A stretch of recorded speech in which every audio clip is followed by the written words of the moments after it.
The quiet hum of the jet engines was a gentle promise of altitude and escape, but inside the first-class cabin of Apex Air Flight 762, the air was turning sharp and cold. It wasn't the air conditioning. It was the chilling contempt radiating from a flight attendant named Brittany. Her smile, a perfect crimson slash, was reserved for everyone but the woman in seat 2B. For her, there was only a flicker of disdain, a deliberate slowness, and then a gesture so small, yet so profound, it cracked the veneer of professional courtesy, a full dismissive roll of her eyes. She thought no one important saw. She thought the woman dressed in a simple grey tracksuit was nobody. In that moment, Brittany sealed her own fate, never imagining that the nobody in 2B held the very sky in her hands. Dr. Serafina Dubois adjusted the cashmere hood of her simple grey tracksuit, a garment that had cost more than the monthly rent on a decent city apartment, but was designed to scream comfort, not wealth. For her luxury wasn't about logos. It was about the frictionless ease of existence, something she had meticulously engineered for herself over 2 decades of relentless work. Today, however, friction was precisely what she was encountering, and its source was the flight attendant with the impossibly perfect blonde chignon and a name tag that read Brittany. Serafina was flying from New York to Austin, not on one of her own jets, the sleek silver fleet of Ether Aviation, but commercially in first class. It was a sentimental journey. She was on her way to see Dr. Alistair Finch, her former university professor, and the man who had first believed in her radical ideas about neural network optimization. He was unwell, and the thought of him had softened her, made her want to feel the anonymous thrum of a shared journey, a temporary return to the world before she reshaped a corner of it. The trouble began subtly. While other passengers were greeted with warm smiles and offers of pre-departure champagne, Serafina received a clipped, "Can I take your jacket?" with a gaze that lingered disapprovingly on her well-worn, comfortable sneakers. "No, thank you. I'm fine," Serafina replied, her voice a low, calm melody that seemed to annoy Brittany further. Serafina watched as Brittany fussed over the man in 2A, a gentleman in a crisp Brioni suit named Robert Chen, laughing at a joke he hadn't made and ensuring his glass was filled to the precise, sparkling brim. When Serafina pressed her call button a few minutes later to request a simple bottle of water, Brittany took a full 5 minutes to respond, her approach slow and reluctant. "Yes." The word was sharp. "May I have a bottle of still water, please room temperature if possible?"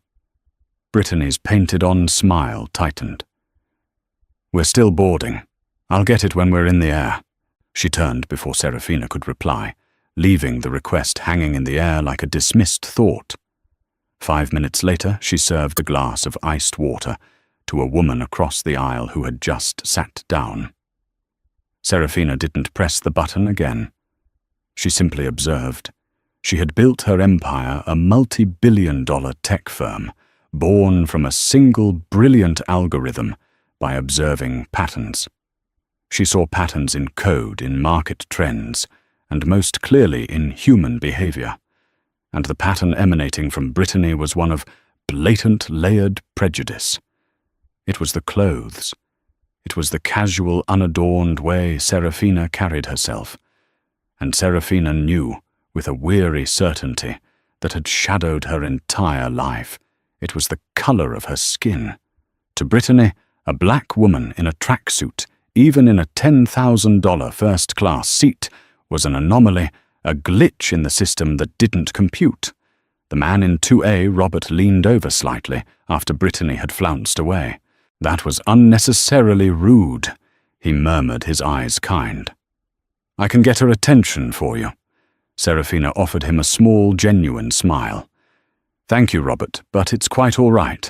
I'm in no hurry." The flight took off, and the service began. Brittany moved through the cabin with a practiced, almost theatrical grace. She knew the names of the frequent flyers, remembered that Mr. Henderson in 3D liked his whiskey with a single large ice cube, and that Mrs. Albright in 1A preferred her coffee black, and immediately after her meal. This performance of personalized service was Serafina noted part of the Apex Air brand. When Brittany reached row 2, she turned to Robert first. "Mr. Chen, another glass of the Sauvignon Blanc for you. And can I get you started with our marinated olives and warm nuts?" "That would be lovely, thank you, Brittany," he said, then gestured pointedly towards Serafina. "And your other passenger here has been waiting for some water." Brittany's eyes flickered to Serafina, and it was then that it happened. It wasn't a dramatic, overt gesture. It was a micro-expression, a swift, upward arc of her eyes, coupled with the slightest exhalation through her nose. It was a perfect, crystalline moment of contempt. This woman, the gesture said with her demands, and her cheap clothes, is an inconvenience. Serafina felt a familiar, cold stillness settle over her. It was not anger. It was something far more potent precision. For years she had battled dismissive venture capitalists, condescending corporate rivals, and the systemic bias that questioned her very presence in the rooms where she now held all the power. This flight attendant, in her small sphere of influence, was just a microcosm of a world she had fought and conquered. "I'll have that water now," Serafina said, her voice dropping no more than a decibel, but gaining an immeasurable weight. "And I'd also like to see the purser's name on the flight manifest." Brittany froze for a half-second, the eye roll caught in the aftermath. The request was unusual. A passenger asking for a purser by name was either a seasoned corporate traveler with connections or a potential problem. She glanced at Serafina's plain attire again, and her brain defaulted to the latter. This woman was going to complain. Fine. Let her. "Our purser is Mr. Albright. He's busy at the moment." Brittany snipped her professionalism, fraying into undisguised hostility. "I'll get your water." She returned moments later, placing the plastic bottle of water on Serafina's tray table with a little more force than necessary. The click echoed in the quiet cabin. Serafina simply nodded, her gaze unreadable. She didn't touch the water. She sat back, closed her eyes, and for the remainder of the flight became a model of quiet, unassuming grace.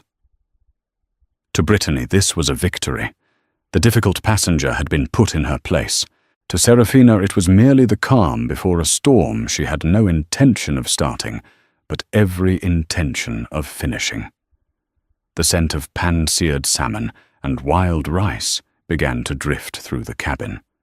Brittany was in her element, now presenting meal choices with the flourish of a maître d' at a Michelin-starred restaurant. She carried the heavy ceramic plates with an effortless strength, her movements efficient and imbued with a sense of purpose. Her domain was this pressurized tube of luxury, and she was its gatekeeper.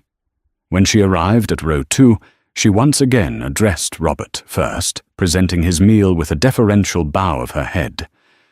"Your salmon, Mr. Chen. I made sure the chef gave you an extra lemon wedge, just how you like it." "You have a startlingly good memory, Brittany," Robert replied, impressed despite himself.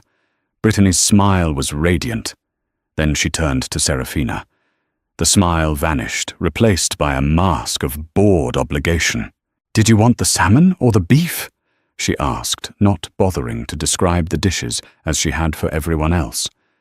"I'll have the vegetarian pasta, please," Serafina said calmly. Brittany's brow furrowed. "I don't think we have any of those left. It was a special request item." This was a lie. She knew for a fact there were 2 preloaded, as there always were, for the New York-Austin leg, a popular route for tech executives, many of whom had specific dietary needs. She just didn't want to make the trip back to the galley. I pre-ordered it with my ticket, Serafina stated, her tone still even. There was no accusation, just a simple statement of fact. If you wouldn't mind checking, I'd appreciate it. The politeness seemed to infuriate Brittany more than an outburst would have. It was the woman's unshakable composure, her refusal to be flustered. It felt superior. Brittany's jaw tightened. "Fine," she muttered, and pivoted with a huff. She returned not with the pasta, but with a standard salmon dish. "We're out of the pasta," she said, her voice flat as she placed the plate on Serafina's tray. The catering company must have made a mistake. Robert Chen, who was midway through a bite of his own salmon, paused and looked from the plate to Brittany. He knew a lie when he heard one. The excuse was flimsy, delivered with the petulance of a child caught doing something they shouldn't. Serafina looked down at the fish, then back up at Brittany. She didn't protest. She didn't argue. She simply gave a slight nod. "Thank you." She picked up her fork and knife, cut a small piece of salmon, and placed it on the side of her plate. She ate the accompanying vegetables and rice, leaving the fish untouched. The gesture was quiet, dignified, and a more powerful indictment than any shouted complaint. It communicated that she was not going to be starved, but she would not accept the lie either. Brittany saw it and felt a hot flash of anger. The woman was making a point. She was trying to humiliate her, all this over a stupid plate of pasta. In Brittany's mind, Serafina was no longer just an annoying passenger. She was an antagonist, deliberately trying to make her shift more difficult. The cabin lights dimmed for the in-flight movie. Serafina requested a blanket. Brittany, claiming they were all in use, failed to provide one. Robert, overhearing this, found one himself in an empty overhead bin from the row behind and passed it to Serafina with an apologetic look. "My apologies on behalf of the airline," he said softly. "This is not their usual standard. It's people who set the standard, not logos." Serafina replied, her voice barely a whisper. She wrapped the blanket around her shoulders, her expression serene. For the next hour, Brittany made a show of ignoring Seat 2B completely. She refilled drinks, offered snacks, and chatted amiably with every single other passenger in the cabin, her laughter tinkling just loudly enough to be noticeable. Her exclusion of Serafina was a deliberate, calculated act of social isolation, a high school tactic deployed at 35,000 feet. Serafina, meanwhile, had opened her laptop. It was a sleek, custom-built machine with no discernible brand. The screen was filled not with a movie, but with lines of complex code and schematics for what looked like a next-generation propulsion system. She worked with quiet, intense focus, her fingers flying across the keyboard. Brittany caught a glimpse of the screen as she passed by. Code, schematics. It meant nothing to her except that it confirmed her bias. This woman was probably some low-level coder who'd saved up all year for this on flight and was now putting on airs. The thought filled her with a renewed sense of superiority. Brittany was the one who belonged here, who flew this route 3 times a week. Serafina was just a tourist in her world. As the plane began its initial descent into Austin, Brittany started her final pass through the cabin to collect trays and trash. She did so with a renewed, almost cheerful energy. The flight was almost over. The problem passenger would soon be gone. She reached Serafina and saw the untouched piece of salmon now cold on the ceramic plate. "Finished with that?" she asked, her voice dripping with saccharine sweetness. "Yes, thank you," Serafina said, closing her laptop. As Brittany reached for the tray, Serafina spoke again, her voice clear and calm, yet carrying an authority that made the flight attendant pause. "Brittany." It was the first time she had used her name. "I will require you to remain on the aircraft after the other passengers have deplaned. Please also inform the captain and the purser, Mr. Albright, that I need to speak with them on the jet bridge. It is a matter of utmost urgency regarding the future of Apex Air's premium service." Brittany stared, baffled. The audacity was breathtaking. Who did this woman think she was? An FAA inspector? A secret shopper? The ideas were laughable. "All crew have procedures to follow upon landing." Brittany scoffed her patience, finally snapping. "We're not available for customer debriefs on the jet bridge." Serafina didn't even blink. She held Brittany's gaze, and for the first time, Brittany saw past the calm exterior. She saw a flicker of something vast and unyielding, a power so profound it was almost terrifying. "I assure you," Serafina said, her voice like polished steel, "they will want to be available for this one. Tell them the meeting is regarding Project Ether." The code name hung in the air. It meant nothing to Brittany, but the certainty with which it was spoken sent a tiny, cold shiver of doubt down her spine. For the first time all flight she felt a sliver of uncertainty, but she quickly crushed it, her pride and prejudice rushing back in to protect her. "Whatever," she sneered, snatching the tray. "I'll pass on your little message." She stalked back to the galley, convinced she was dealing with a delusional, self-important passenger. She had no idea she had just walked away from the woman who had signed her paychecks for the last 8 hours. The moment the plane docked at the gate and the seatbelt sign pinged off, a wave of relief washed over Brittany. The ordeal was over. Passengers began to stand, retrieving their carry-ons from the overhead bins. Brittany positioned herself near the doorway, her customer service smile firmly back in place, ready to bid farewell to the clientele who mattered. "Thank you for flying, Apex, Mr. Chen," she said warmly to Robert as he passed. He paused, his expression serious. "You should know, Brittany," he said in a low voice. "Your behavior toward your other passenger in my row was unprofessional and frankly unacceptable. I will be filing a formal note with the airline." Brittany's smile faltered. A complaint from a Platinum Medallion member, like Robert Chen, was serious. It would mean a meeting with her supervisor, a mark on her record. A surge of resentment burned in her chest. It was all that woman's fault. She'd somehow charmed Mr. Chen into taking her side. She watched as Serafina remained seated patiently, waiting for the cabin to clear her laptop bag resting on her lap. The woman's composure was infuriating. Once the last passenger had shuffled off the plane, a palpable quiet descended. Only Serafina Brittany, the other first-class attendant, the purser Michael Albright, and the 2 pilots remained. Michael, a kind, middle-aged man with tired eyes, approached Brittany. "So what's this about? This passenger in 2B wanted a meeting?" he asked, an edge of annoyance in his voice. They were all eager to get to their crew hotel.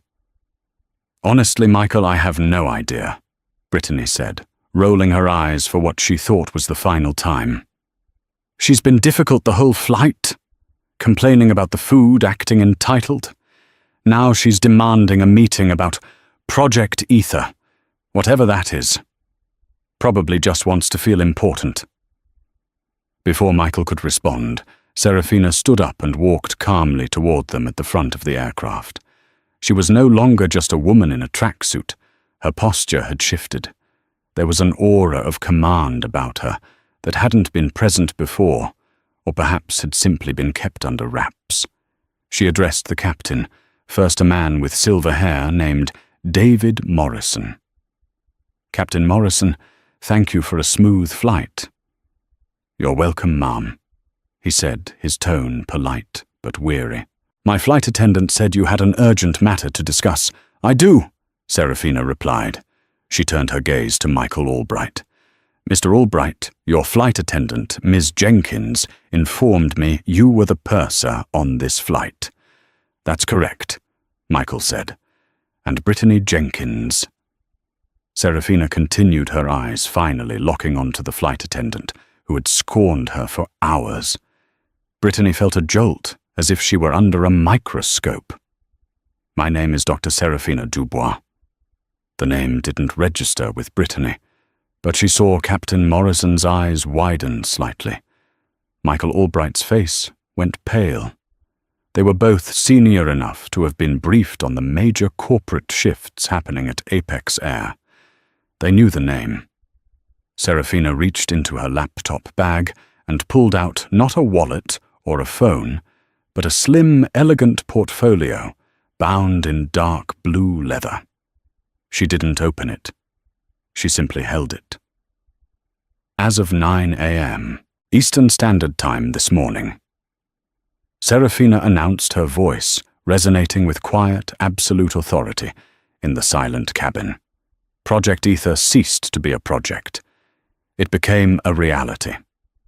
My company, Ether Aviation, has officially completed its merger with Apex Air. I am the new majority shareholder on the board of directors, and I have been appointed to lead the new Apex Private Division, overseeing all premium and charter services for the entire airline. The silence that followed was deafening. The hum of the auxiliary power unit outside seemed to fade into nothingness. Brittany's mind struggled to process the words. Majority shareholder, Ether Aviation. It sounded like nonsense, like something out of a movie. She stared at the woman in the grey tracksuit, the worn sneakers, the unassuming face. It was impossible. This was a joke, a prank. But the looks on the faces of the captain and the purser told her it was not. Their professional composure had shattered, replaced by a stark, dawning horror. Captain Morrison was the first to speak. His voice strained. "Dr. Dubois, forgive us. We had no idea you would be on this flight. Your name wasn't on the special manifest." "I know," Serafina said. "I booked it under a different name. I wanted to experience the flagship New York to Austin first-class service as a regular passenger, to see the best of the best that Apex has to offer its most valued customers, an unfiltered, authentic experience." Her gaze drifted pointedly to Brittany, and the weight of that statement crashed down on the flight attendant. Every act of contempt, every dismissive gesture, every sneer and eye roll from the past 5 hours replayed in Brittany's mind, now cast in a terrifying new light. The water, the pasta, the blanket, the deliberate ignorance. She hadn't been snubbing a nobody. She had been performing an act of career suicide in front of the most powerful person in the entire company. Serafina finally opened the leather portfolio. Inside wasn't a deed, but a single thick sheet of letterhead paper. It was a memo addressed to the CEO of Apex Air, William Harrington. "This," Serafina said, holding it up, "is my initial directive regarding the overhaul of in-flight service protocols and training. I was on my way to Austin to deliver it in person at the corporate retreat tomorrow morning." She then looked directly at Michael Albright. "Mr. Albright, as the lead service professional on this flight, I hold you accountable for the conduct of your crew. The service I received today was not just substandard. It was actively hostile. It was poisoned by a prejudice that has no place in this company or any company." Michael swallowed hard, his face ashen. "Dr. Dubois, I am profoundly sorry. I was unaware. I should have been more observant." "Yes," Serafina agreed coolly. "You should have." Then her focus returned with laser intensity to Brittany, who was standing frozen, her crimson smile long gone, her face a mask of pure, unadulterated shock. The world had tilted on its axis, and she was in a free fall. "Ms. Jenkins," Serafina said, her voice devoid of all emotion. "You made a series of assumptions about me today. You assumed my attire reflected my worth. You assumed my race made me unworthy of your respect. You assumed your position gave you the power to dispense dignity as you saw fit." She took a step closer, Brittany flinched. "You are a representative of this airline. Your uniform is supposed to be a symbol of safety, professionalism, and hospitality. Today you used it as a shield for your own bigotry. You did not just fail at your job, you have demonstrated that you are fundamentally incompatible with the values I intend to instill in this company starting today." Serafina turned to Captain Morrison. "Captain, please radio ground security. Ms. Jenkins will be escorted off the premises. Her employment with Apex Air is terminated effective immediately." The words hit Brittany like a physical blow. "No," she whispered, the sound catching in her throat. You can't do that." Serafina's gaze was like ice. "Watch me." The moments that followed were a blur of surreal horror for Brittany. Captain Morrison, his face grim and professional, spoke quietly into his radio. Michael Albright, the purser, refused to even look at her, his expression a mixture of fear for his own job and profound disappointment. The other first-class attendant, a younger man named Kevin, just stared with wide, shocked eyes. 2 airport security officers and a stern-looking Apex ground manager in a sharp suit arrived on the jet bridge within minutes. The manager, a man named Henderson, whom Brittany had known for years, looked at her not with sympathy, but with a cold, detached professionalism that was somehow worse. "Brittany," Henderson said, his voice low and firm, "I need you to come with me. Please bring your personal items." "Mr. Henderson, there's been a mistake," Brittany pleaded, her voice trembling. "She's lying. This is insane." Dr. Serafina Dubois simply stood by the cockpit door, watching the scene unfold with the dispassionate air of a scientist observing a predictable chemical reaction. She didn't need to say another word. Her power was now a tangible force in the air, recognized and deferred to by everyone. "There is no mistake," Henderson said, his eyes flicking nervously toward Dr. Dubois. "The directive came from the highest level. Let's go."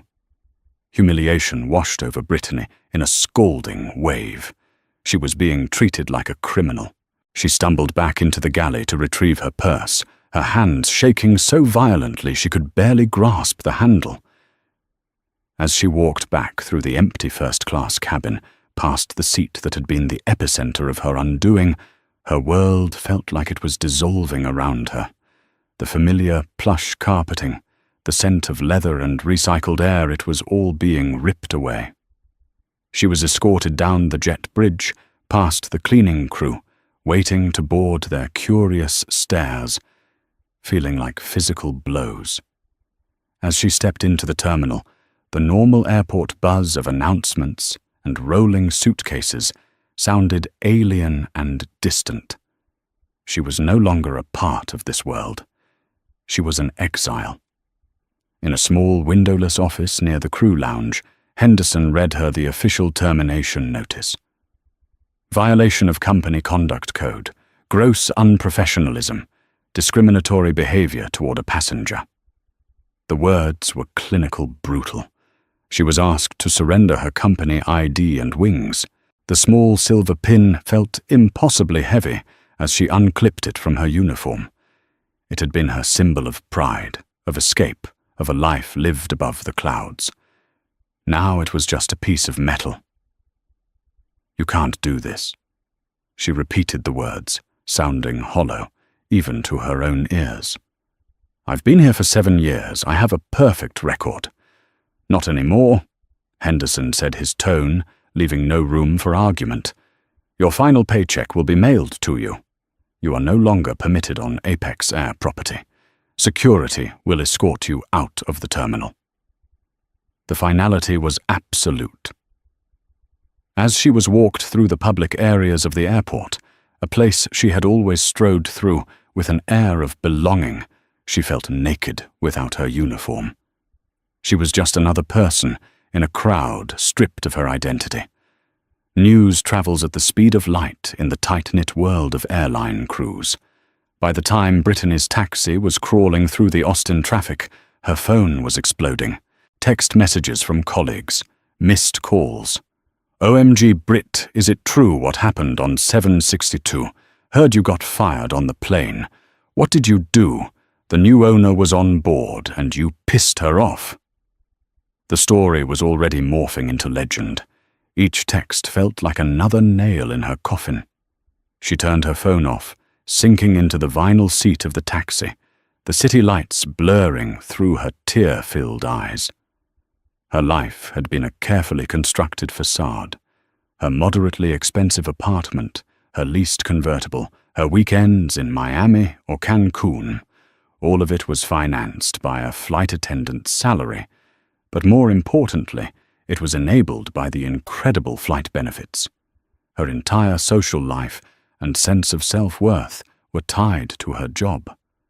She wasn't just Brittany Jenkins.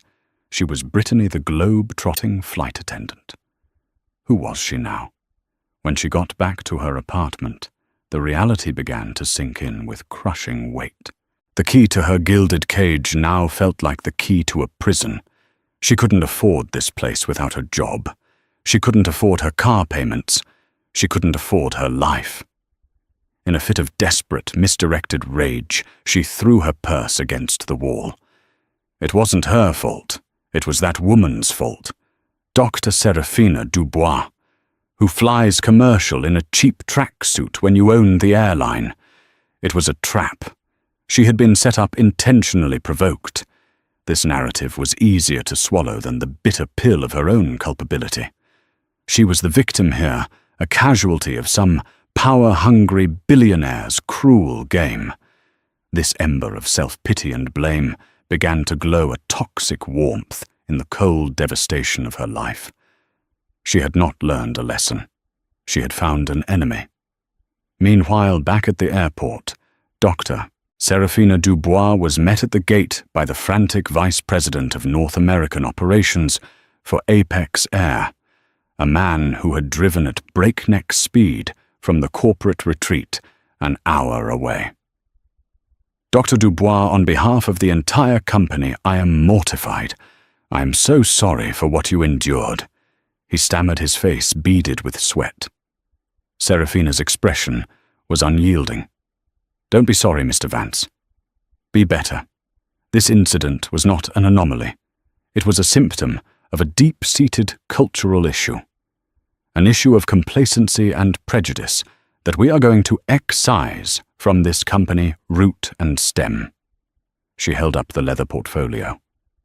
"My plans for the service overhaul have just been revised," she said, her voice sharp. "They are now far more aggressive. The training will be immediate, mandatory, and intensive, and I will be personally overseeing it. We will be the best, not just in comfort or punctuality, but in character. The incident today will be a case study in our new training manual, Chapter 1. As she walked toward the black car waiting for her on the tarmac, leaving a trail of terrified executives in her wake, she felt no triumph. There was no joy in ruining a woman's life. But there was a grim satisfaction in knowing that a poison had been identified and the cure was about to be administered, whether the patient wanted it or not. The sky was hers now, and she would not allow it to be a home for small-minded hate. The story of Brittany Jenkins and Flight 762 became an industry cautionary tale overnight. It was whispered in galleys discussed in crew lounges from Dubai to Los Angeles. The details were embellished. Some said she'd thrown a drink on Dr. Dubois, others that she'd used a racial slur. The truth was almost worse in its banality. She had been undone by a simple roll of her eyes, an attitude, a deep-seated prejudice that had finally collided with absolute power. Robert Chen, true to his word, had filed a detailed and scathing report. He didn't know the full extent of the fallout, but his account of Brittany's deliberate and targeted disrespect was added to the official file, cementing the justification for her termination. For Brittany, the weeks that followed were a slow, agonizing descent. Her applications to other major airlines were met with polite but swift rejections. The aviation industry was smaller than it looked, and her name was now unofficially blacklisted. No one wanted to hire the flight attendant who had insulted the new owner of Apex Air on her first day. Her friends, most of whom were fellow flight attendants, began to distance themselves. Her problem was contagious. Being associated with her felt risky. The casual invitations for drinks or weekend trips dried up. Her phone, once a constant source of social connection, fell silent for days at a time. They didn't want to hear her bitter tirades against Dr. Dubois, her refusal to accept any responsibility. To them, she had broken the cardinal rule, never ever create a problem you can't fix. The financial reality hit like a freight train. She broke the lease on her apartment, paying a hefty penalty that wiped out most of her savings. She sold her convertible for a loss. Within 2 months, she had moved from a high-rise with a pool and a view to a cramped third-floor walk-up in a rundown part of town, the constant sound of traffic replacing the quiet hum of jet engines. Her life, once a curated feed of exotic locations and glamorous selfies in uniform, became a grim cycle of job hunting and mounting bills. She took a temporary job waitressing at a soulless chain restaurant near the airport, a place she used to mock with her friends. Now she served greasy burgers to apathetic travelers, her old life flying just overhead, a constant, painful reminder of everything she had lost. Every plane that took off was a fresh torment. She would watch them climb into the sky and feel a visceral ache of exclusion. That had been her world, her kingdom. Now she was grounded, trapped in a life she had always felt superior to. Her resentment toward Dr. Serafina Dubois festered, mutating into a full-blown obsession. She scoured the internet, reading every article she could find about the tech mogul. She learned about her groundbreaking work in AI, her philanthropic efforts in STEM education for underprivileged girls, her quiet, intensely private life. The media portrayed Serafina as a visionary, a trailblazer, a force for good. Brittany saw a monster, a cold, calculating woman who had destroyed her life over nothing. A hypocrite who preached about empowerment while crushing a working-class woman under her heel. She conveniently forgot her own actions, her sneering contempt, the prejudice she had displayed so freely. In the narrative she constructed in her own mind, she was David, and Serafina was a cruel, corporate Goliath. This burning sense of injustice gave her a new toxic purpose. She wasn't just going to get back on her feet. She was going to get even. She didn't know how, but the fantasy of a confrontation sustained her through the drudgery of her new life. She imagined exposing Serafina to the world, telling everyone what a tyrant she was. She pictured a tearful apology, a job offer reinstated a victory. Meanwhile, Dr. Dubois was transforming Apex Air. The Ether Initiative, as her new training program was called, was rolled out company-wide. It was a rigorous, weeks-long course focused not just on service protocols, but on empathy, cultural sensitivity, and unconscious bias. She brought in sociologists and psychologists to lead workshops. She implemented a new anonymous feedback system where crew could report prejudice from passengers or from each other without fear of reprisal. The changes were jarring for some of the old guard, but the results were undeniable. Customer satisfaction scores soared. Employee morale, after an initial period of uncertainty, began to improve dramatically. Crews felt respected and empowered. Dr. Dubois herself made a point of flying commercial on different routes at least once a month, sitting in coach business and first class observing and talking to her employees. She learned their names, listened to their concerns, and treated them as the frontline ambassadors they were. She never once spoke of the incident on Flight 762. It was as promised a case study in the training manual, but the names were anonymized. To her, Brittany Jenkins was no longer a person. She was a data point, an example of a system failure that had now been corrected. She had moved on her focus on the macro level, on building a better, more respectful corporate culture. She had no idea that the data point she had discarded was still festering, plotting, and waiting for a chance to strike back. One rainy Tuesday, while scrolling through a business journal on her phone during her break, Brittany saw an article. It was about the grand opening of the new Ether Apex corporate campus in Austin, a state-of-the-art facility that would serve as the company's innovation hub. There was a photo of Dr. Dubois cutting a ceremonial ribbon. The article mentioned the campus would feature several public-facing amenities on its ground floor, including a high-end coffee bar called The Grindstone, part of a local chain known for its ethical sourcing and skilled baristas. An idea sharp and dangerous pierced through the fog of her depression. Confronting Dr. Dubois at a press conference was a fantasy, but getting close to her back into her world, even in the most menial way, that might just be possible. She looked up the Grindstone coffee bar. They were hiring. Getting the job at the Grindstone was surprisingly easy. They needed experienced service staff, and Brittany's 7 years of first-class cabin service, stripped of its airline context, looked impressive on an application for a barista position. She spun a story about wanting a change of pace, a job that kept her feet on the ground. She was charming in the interview, deploying the practiced smile and poise that had once served her so well at 35,000 feet. She was hired on the spot. The first week was a whirlwind of training, learning the difference between a macchiato and a cortado, memorizing syrup combinations, mastering the perfect microfoam for a latte. It was humbling, monotonous work.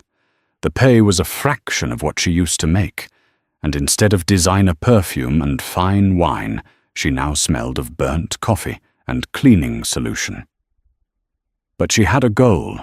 The Grindstone's location inside the gleaming glass and steel lobby of the new Ether Apex headquarters was the entire point.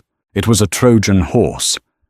Every day she watched the employees of her former company walk past, pilots in crisp uniforms, executives with leather briefcases, flight attendants, younger, happier versions of who she used to be, chatting on their way to the crew briefing rooms. Each one was a stab of envy. She learned the rhythms of the building. She saw Dr. Serafina Dubois twice in the first 2 weeks, always from a distance. The woman was a whirlwind of focused energy, striding through the lobby, flanked by a small entourage, her eyes fixed forward, deep in conversation. She never stopped for coffee. Brittany began to craft a plan. It was no longer about a grand public confrontation. That was a foolish fantasy. Her new plan was more intimate, more insidious. She would wait for the perfect moment, a time when Dr. Dubois came to the counter, alone, and then she would deliver a perfectly rehearsed speech. It would not be an apology. It would be an accusation delivered with a victim's poise. She would speak of her ruined life, her lost career, the crushing weight of a single disproportionate punishment. She would make Dr. Dubois see her not as a disgruntled employee, but as a human being whose life she had casually destroyed. She hoped to elicit guilt, perhaps even a flicker of remorse. Maybe it would be enough to get Serafina to make a call to undo the damage. For a month she waited, her bitterness simmering. She became an expert barista, her movements becoming automatic. The job was mind-numbing, but the proximity to her target was a constant, low-grade stimulant. Then, one Thursday morning, the opportunity arrived. It was early before the main morning rush. The lobby was quiet. Brittany was wiping down the counter when she saw her. Dr. Dubois was walking toward the coffee shop, and she was alone. She was dressed not in a tracksuit, but in an impeccably tailored navy blue suit. She was on her phone, speaking in low, urgent tones. This was it. Brittany's heart began to pound in her chest. Her palms grew slick with sweat. She took a deep breath, rehearsing the opening lines of her speech in her head. "Dr. Dubois, you may not remember me, but you ruined my life." Serafina ended her call just as she reached the counter. She looked up, her gaze sweeping past Brittany without a flicker of recognition, and focused on the menu board behind her. To Serafina, Brittany was just another service worker in a uniform, a face in the background of her life. The anonymity was a dagger to Brittany's pride. After all this, after months of obsession, she was invisible.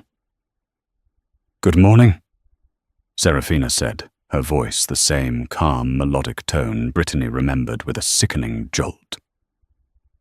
"Could I please have a large black coffee?" The simple, mundane request shattered Brittany's carefully constructed plan.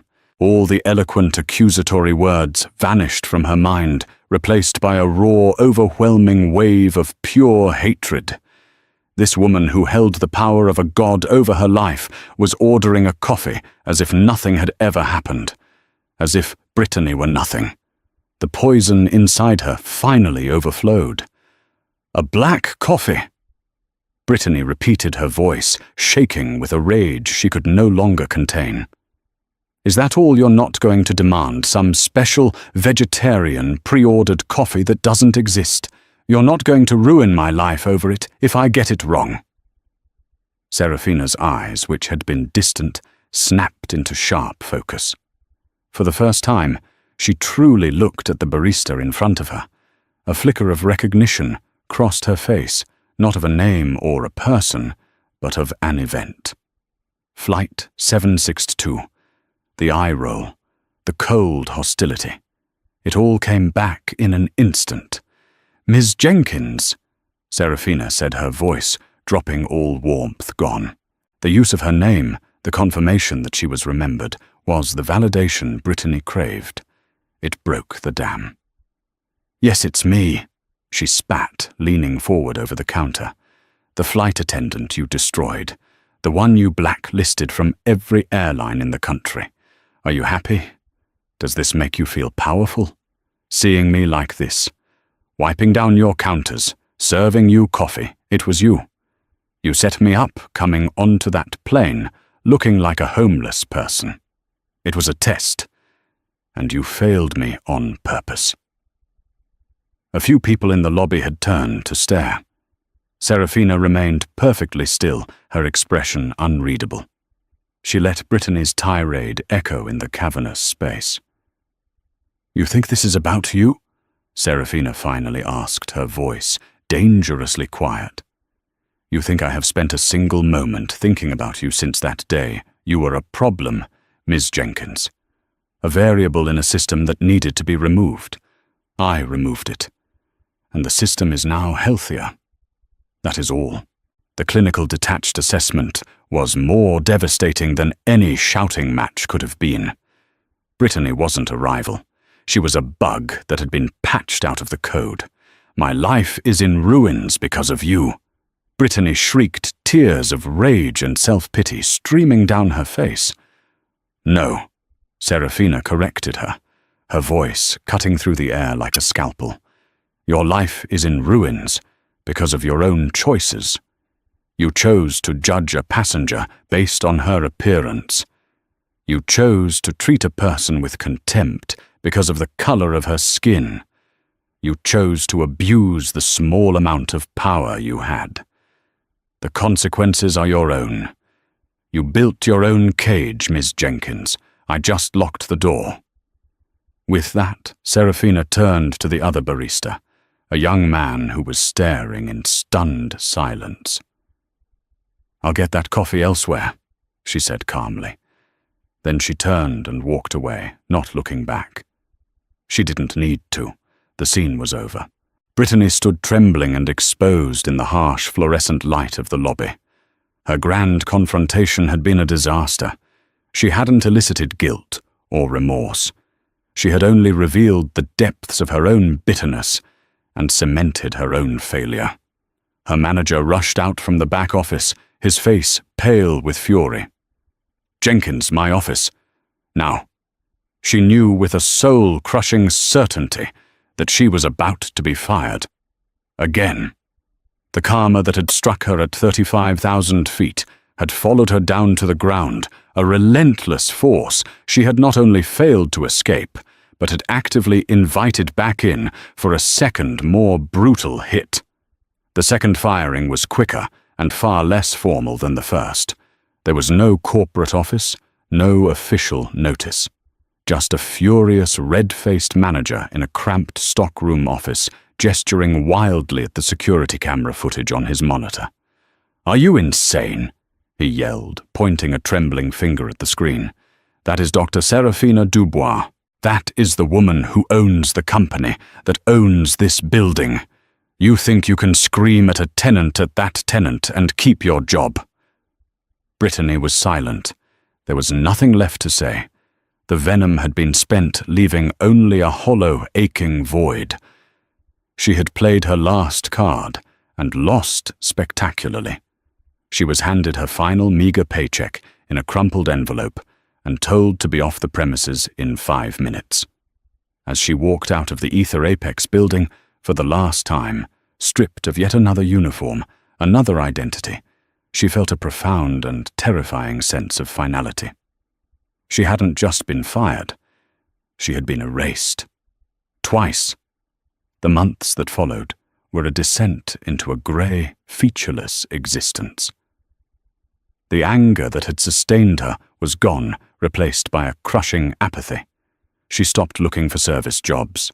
The idea of smiling at customers, of pretending to be happy, was unbearable. She found work at a commercial laundry facility, a place of steam, noise, and anonymity. Her days were spent in the sweltering heat, feeding hotel sheets and restaurant tablecloths into massive churning machines. It was grueling, mindless labor. There was no glamour, no travel, no feeling of superiority. There was only the roar of the machines and the dull ache in her back. Her world had shrunk to the 4 walls of the laundry and her tiny bleak apartment.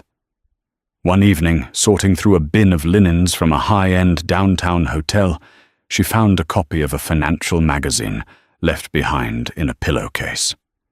She smoothed out the wrinkled pages. On the cover was a face she knew all too well, Dr. Serafina Dubois. The headline read, "The Architect of the Open Sky.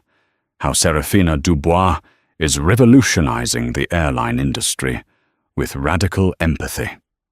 With a sense of morbid curiosity, Brittany began to read. The article detailed the sweeping changes at Apex Air. It spoke of the Ether Initiative, the unconscious bias training the new corporate culture built on respect and dignity.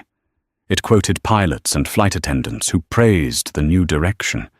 "She gave us our pride back," one senior purser was quoted as saying. "We're not just serving drinks anymore. We're creating an environment of respect at 35,000 feet. The article mentioned Dr. Dubois' personal philosophy. It quoted her from a recent speech. "Power is not a license to dominate. It is a responsibility to dignify. Every interaction, whether with a board member or the person cleaning the floor, is an opportunity to affirm or deny someone's humanity. We must always choose to affirm." Reading those words, surrounded by the deafening noise of the laundry, something inside Brittany finally broke. It wasn't a dramatic shattering, but a quiet, painful crack in the foundation of her own victimhood. "You chose to abuse the small amount of power you had." Serafina's words from the coffee shop echoed in her mind, no longer sounding like a cruel accusation, but like an undeniable truth. She thought back to Flight 762. She had held the power in that cabin, the power to make someone feel welcome or excluded, the power to offer a blanket or withhold it, the power to serve a meal with a smile or a sneer. It was a small kingdom, but it had been hers, and she had been a tyrant. She had chosen to deny Serafina's humanity, and in doing so, she had ultimately incinerated her own. The magazine slipped from her fingers. For the first time, the tears that came were not of anger or self-pity. They were tears of genuine, soul-deep regret. There was no one to blame. Not the tracksuit, not the pre-ordered pasta, not the quiet, powerful woman who had refused to be belittled. There was only her prejudice, her pride, her choice. There would be no redemption arc for Brittany Jenkins. She would not miraculously get a third chance. Dr. Dubois would never think of her again. Her name would remain a forgotten footnote in a corporate training manual. Her karma wasn't a single dramatic lightning strike. It was a slow, grinding erosion of a life she had taken for granted. It was the perpetual roar of the laundry machines, a sound that drowned out all possibility of escape. It was the daily exhausting work of handling the linens of the wealthy, a constant, tangible reminder of a world from which she was now permanently locked out.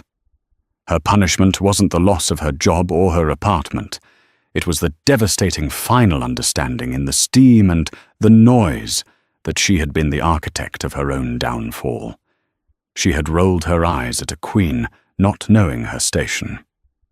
But her true, unforgivable sin, she now realized, was that she would have done the same to a pauper. And that was a poverty of spirit from which there was no recovery. The story of Brittany Jenkins is a stark and powerful reminder that the choices we make, especially the small ones, can have life-altering consequences. It wasn't a single act, but an attitude, a prejudice she allowed to fester, that led to her downfall. Dr. Serafina Dubois didn't seek revenge. She simply held up a mirror, and Brittany was shattered by her own reflection.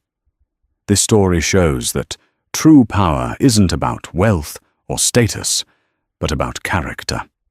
Respect is the most valuable currency we possess, and it costs nothing to give, but as we've seen it, can cost everything to withhold. What did you think of Brittany's hard karma? Was it deserved? What would you have done in Dr. Dubois' position? Let us know your thoughts in the comments below. These stories are meant to make us think and reflect on our own actions. If this story resonated with you, please hit that like button, share it with someone who needs to hear it, and make sure you subscribe to the channel for more dramatic, real-life storytelling that you won't want to miss. Thank you for listening.